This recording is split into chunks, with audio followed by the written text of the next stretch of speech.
The history of the Ottoman Empire is a tapestry woven with immense power, cultural brilliance, and moments of chilling brutality.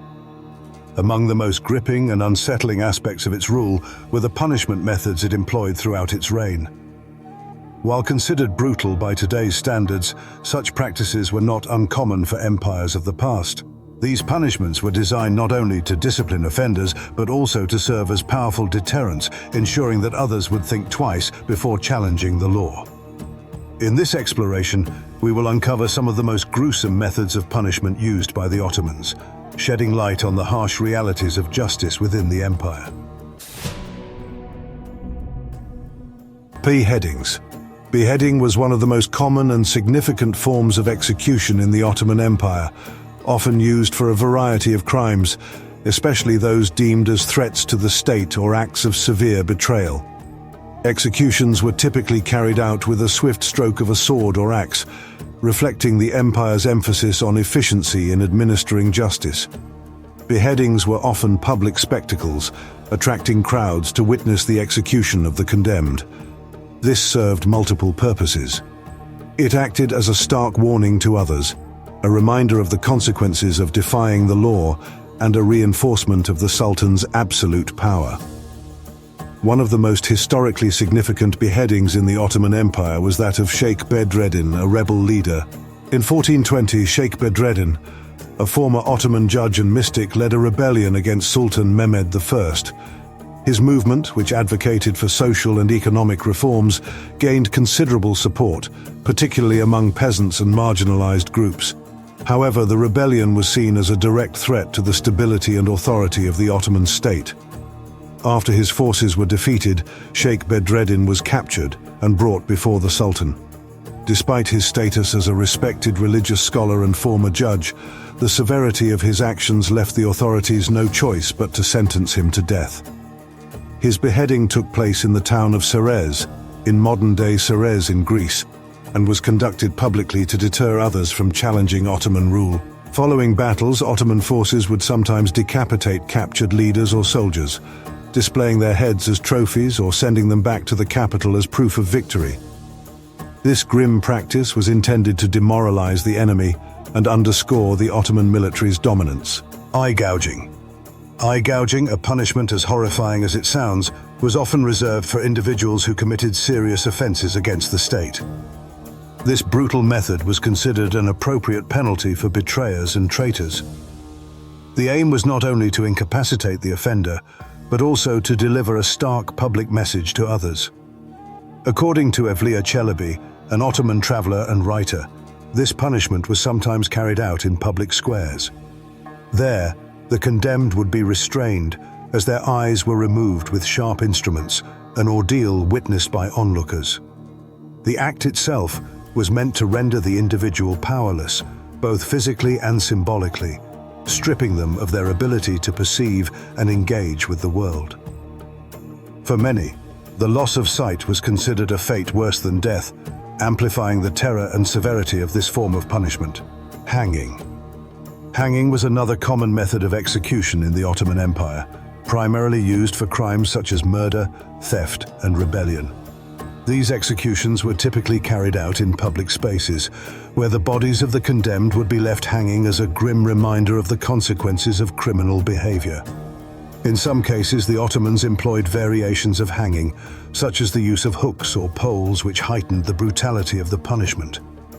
These methods were not only acts of retribution for the crime, but also served as a powerful deterrent to others who might contemplate similar actions.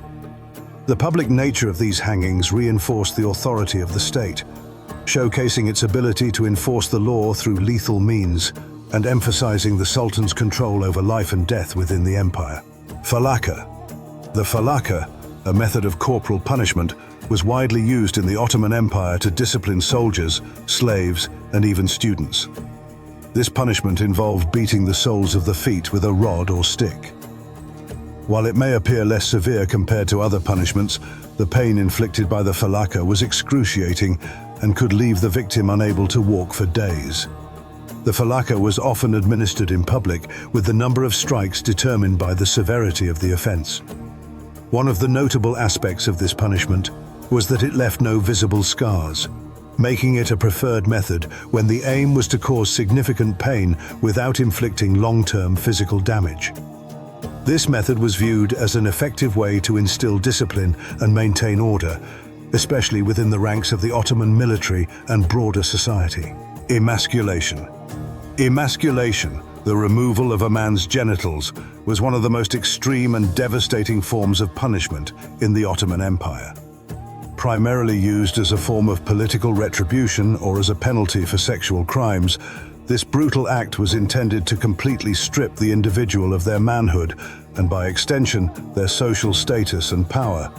The punishment was not only physical, but also profoundly psychological.